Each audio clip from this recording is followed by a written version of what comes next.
जय हिंद friends, welcome all of you.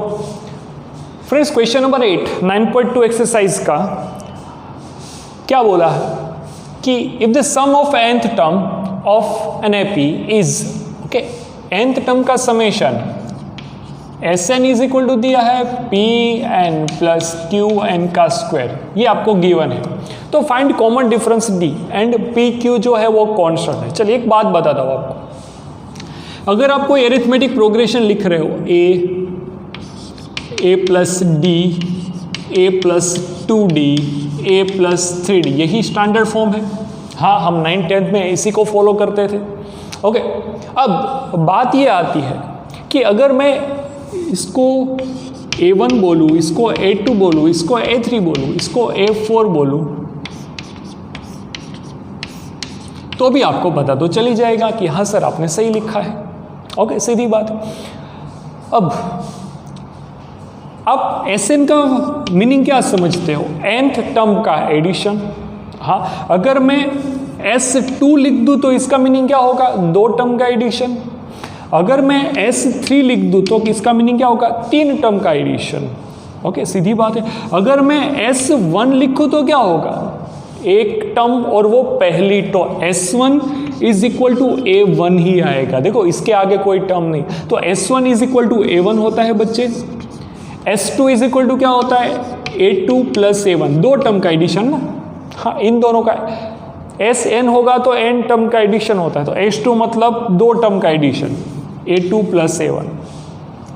S3 अगर मुझे बोला होगा तो मैं ऐसा लिख सकता हूँ A3 plus A2 plus A1, ऐसा लिख सकता हूँ। हाँ, और या फिर ऐसा भी तो लिख सकता हूँ ना, S2 प्लस S2 मतलब ये S2 है, प्लस A3 भी लिख सकता हूँ। देख लीजिए। हाँ, तो सर बात क्या है? बात ये मैं बताना चाहता हूँ आपको कि अगर मुझे सम के ऊपर से कोई टर्म पूछे और टर्म के ऊपर से कोई सम पूछे तो आपको निकालना आना चाहिए। कैसे? आप ये चीज़ जानते हो कि S3 is equal to H2 plus A3 होता है, तो अगर मुझे कोई पूछे कि थर्ड टर्म क्या होगी तो मैं यहाँ से लिख सकता हूँ S3 minus H2 is equal to A3। देख लीजिए, मिल सकता है। तो इनडायरेक्टली मोरल क्या निकल रहा है? मोरल ये निकल रहा है, तो अगर मुझे Tn फाइंड करना होगा तो Tn is equal to Sn minus Sn minus 1, ऐसे लिख सकता हूं मैं। हाँ, Tn मतलब nth नंबर की term by using summation find करनी होगी। तो देखिए ना, ये बात है, A1, A2, A3, A4, A5 यहाँ तक दिया है। अगर मुझे किसी बंदे ने ऐसा पूछा कि आपको S5 दिया है, अगर आपको S5 दिया है, ओके, 5 टर्म का समेशन दिया, आपको कोई ऐसा बोले A5 फाइंड करिए, तो आप क्या करोगे? S5 में से S4 माइनस कर दूंगा, तो A5 fifth term is equal to S5 minus S4 हो जाएगा ना बच्चे। पूरे के समेशन में से इतने का समेशन माइनस कर दूंगा तो मुझे A5 फिफ्थ टर्म मिल जाएगी। बस यही कॉन्सेप्ट यहाँ पे अप्लाई करना है। आई होप कि आपको समझ में आया होगा। ये मैंने आगे इसलिए नहीं बताया कि ऐसे सम आने ही वाले हैं। ओके, जो कॉन्सेप्ट के सम आएंगे उसके साथ में ही आपको डिस्क्रिप्शन के साथ बताता जाऊँगा। वैसे कोई नई बात नहीं है, हम 9th-10th में ऐसा करते थे। चलिए, यहाँ पे मुझे डिफरेंस फाइंड करना है। डिफरेंस फाइंड करने के लिए मेरे पास पहले तो 2 टर्म होनी चाहिए, A2 होना चाहिए, A1 होना चाहिए। तो आपको ये पता चल गया S1 is equal to A1 होता है, तो मैं अगर n की जगह पे 1 लिखूंगा तो A1 is equal to S1 is equal to P plus Q हो गया। ये सर पहली टर्म आपको मिल गई। अगर मुझे अकॉर्डिंग टू दिस फॉर्मूला मुझे A2 फाइंड करना हो तो अब आप बोल सकते हो A2 is equal to S2 minus S1, या फिर S1 इज इक्वल टू क्या होता है? A1, तो S2 क्या होगा? यहाँ पे Sn दिया है तो Pn प्लस n स्क्वायर होगा, तो S2 मतलब n की जगह पे 2 लिखो, S1 यहाँ पे P प्लस Q माइनस कर देना है। ओके, तो ये 2P plus 4Q minus P minus Q, तो ये P प्लस 3Q, ये A2 हो गया, सेकंड टर्म मिल गया। अब एकदम सिंपल सी बात है, common difference d is equal to A2 minus A1 हो जाएगा। A2 मतलब क्या है, P plus 3Q minus A1 मतलब क्या है, P प्लस Q। ओके, तो मुझे आंसर क्या मिल गया, P कैंसिल हो जाएगा, 3Q माइनस Q करूंगा तो 2Q मिलेगा, डिफरेंस D। ये आपका answer, D is equal to कितना मिला बच्चे, D is equal to 2Q आपको मिल गया। ओके, चलिए ठीक है। अब क्वेश्चन नंबर जो मैं 9th कराने वाला हूँ, मोस्ट इंपॉर्टेंट सम है और एक अलग ही कॉन्सेप्ट का है। अलग कॉन्सेप्ट मतलब कैसा, देखो मुझे ऐसा बोला था, सम ऑफ nth टर्म, जो n टर्म ऑफ 2AP है, तो पहले मैं लिखूंगा फर्स्ट AP, उसको मैं स्मॉल से A plus D, A plus 2D, ऐसी कोई AP है। ओके, एंड सेकंड AP कुछ ऐसी है, A plus D, A plus 2D, ऐसे कोई दूसरे अलग इंडिकेशन से बता। दोनों के अंदर नंबर ऑफ टर्म n है। Okay, number of term same है n। मुझे कुछ दिया है कि भाई Sn, फर्स्ट AP का जो भी n टर्म का एंड सेकंड AP का जो भी n टर्म का समेशन का रेशियो है, वो कुछ ऐसा है, Sn of first upon Sn of second AP is equal to क्या दिया है, 5n plus 4 divide by 9n plus 6। Okay, ये मुझे गिवन, इतना डेटा गिवन है। फिर आगे बढ़ते हैं, find the ratio of their 18th term. देखिए मुझे सम का रेशियो दिया है, सम के रेशियो के ऊपर से मुझे टर्म का रेशियो मतलब T18 बाई T18, ये मुझे फाइंड करना है। तो इन शॉर्ट आप T18 का देखो, सम को मैं हैंडल कैसे करूंगा, ये गिवन है, मुझे फाइंड क्या करने का बोला, ये ओके, ये चीज गिवन है, मुझे फाइंड करने का बोला। सर इसको कैसे हैंडल करेंगे, जरा देखिए। T18 जो मुझे बोला, इनडायरेक्टली ऐसा नहीं बोला, A प्लस Tn का formula, Tn is equal to A plus n minus 1 into d, n की जगह पे 18 लिखो तो 17 into d upon A plus 17 into capital D। Okay, ये कैपिटल, यही तो मुझे फाइंड करना है। हाँ, सीधी बात है, ये फाइंड करना है। चलिए सर आगे बढ़ते हैं।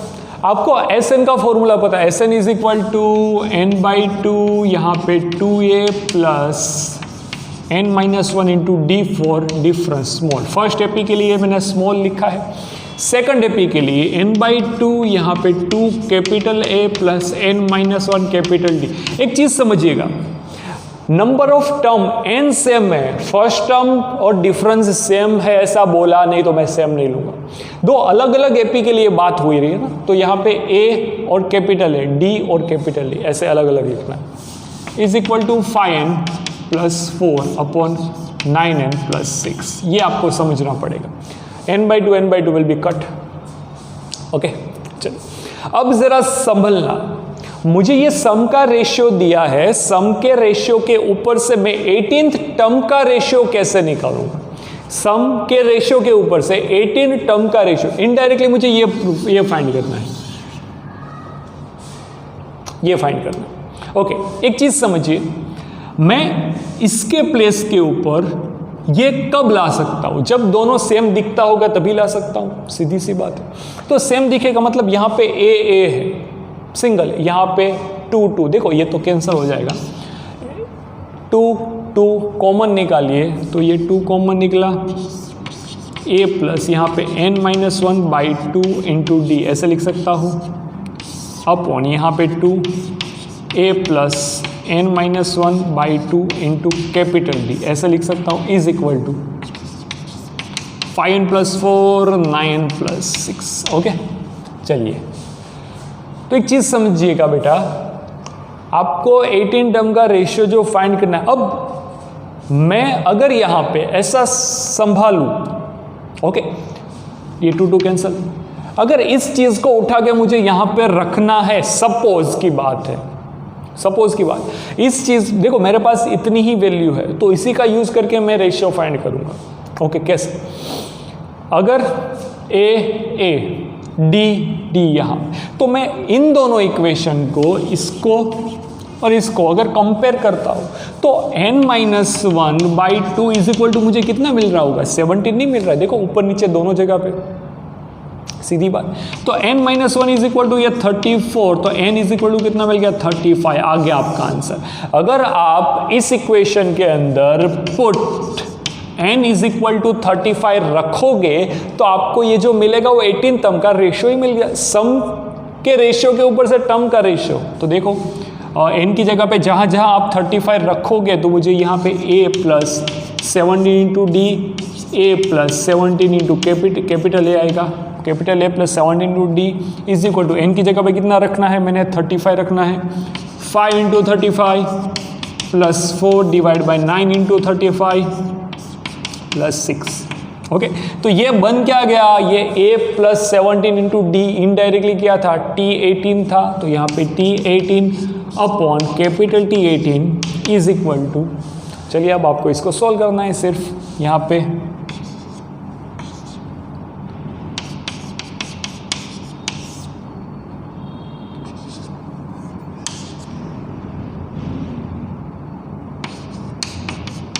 तो मेरा कुछ आंसर 179 डिवाइड बाई ये 1 1 2 3 ऐसा कुछ आंसर आ रहा होगा। देखो 179 डिवाइड बाई 3 12 2 1 ऐसा कुछ आंसर आ रहा है रेशियो का। सर फिर से एक बार सम को रिसॉल्व करते हैं, रिकॉल करते हैं। देखिए आपको यहाँ पे ये दिया है सम का रेशियो, nth टर्म वाली 2 AP है, तो पहली AP को मैंने स्मॉल लेटर, दूसरी AP को मैंने कैपिटल लेटर। ओके, सम का रेशियो फर्स्ट AP का सम, n टर्म का sum divide by second AP के n टर्म का सम इज इक्वल टू ये रेशियो गिवन है। मुझे ऐसा बोला है find the ratio of their 18th term, sum के रेशियो के ऊपर से टर्म का रेशियो निकालना है, तो indirectly T18 by capital T18। इसको मैं कैसे लिख सकता हूँ, फॉर्मूला के रूप में लिखूँ तो a plus 17d capital A plus 17d ऐसे लिख सकता हूँ। ओके चलिए, तो इसका मैंने फॉर्मूला अप्लाई किया। मुझे सम के रेशियो के ऊपर से टर्म का रेशियो बनाना है, तो कैसे बनाएंगे, देखिए दोनों को कंपेयर करना है यहाँ पे। ओके, दोनों लेफ्ट हैंड को कंपेयर करूंगा तो इसके अकॉर्डिंग यहाँ पे मैंने क्वेश्चन मार्क किया है, तो एक यहाँ पे राइट हैंड है। ओके, लेफ्ट हैंड को कंपेयर करूंगा तो इनडायरेक्टली राइट हैंड, मतलब यहाँ पे क्वेश्चन मार्क, तो वो राइट हैंड में जो चेंज होगा वो आपका आंसर आ जाएगा। इस इक्वेशन को कंपेयर इसके साथ करना है तो ऐसा दिखना भी तो चाहिए, 2 को कॉमन निकाला, a plus n-1/2 into D, A plus n-1 capital D. Okay, ये दोनों को कंपेयर करना है तो n-1/2 लेना क्या पड़ेगा, 17 ही लेना पड़ेगा, तभी मुझे ये इक्वेशन 18 टर्म का रेशियो देगा। ओके, तो यहाँ पे n मैंने फाइंड किया, n इज इक्वल टू 35 मिला, 35 की वैल्यू दोनों साइड रखी तो मुझे एक रेशियो मिला पर्टिकुलर, वो आपका आंसर होगा। बेटा यहाँ पे हमने क्वेश्चन नंबर 9 कंप्लीट किया है, प्लीज राइट इट डाउन।